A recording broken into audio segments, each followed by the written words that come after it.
Welcome to Kenton Teaches. Enjoy the video. In this video, I will show how to make pickled cucumber for shawarma easy method. Slice cucumbers thinly and salt them to remove excess water immediately. Next, prepare a brine with vinegar, water, sugar, and salt, then heat briefly to dissolve sugar. Pack cucumbers and optional spices like garlic or dill into jars.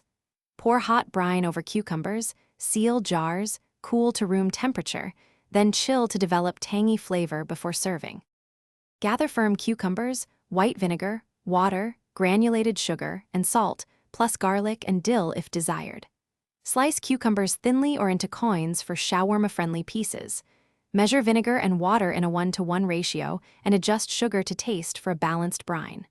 Briefly toss slices with a little salt to draw moisture, then rinse if overly salty. Arrange slices tightly in a clean jar for best pickling contact. If you're enjoying this guide, please subscribe and like. It really helps the channel grow.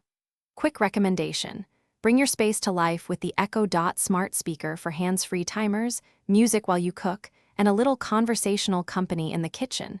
Perfect when juggling pans and jars. I've found it makes multitasking easier and fun.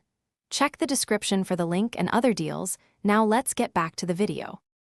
Heat vinegar, water, sugar, and salt until sugar dissolves and the mixture steams, not boils, to preserve bright flavor. Add optional spices into the jar first, so flavors infuse directly into the cucumbers. Pack slices snugly to avoid floating, then pour hot brine over to cover completely.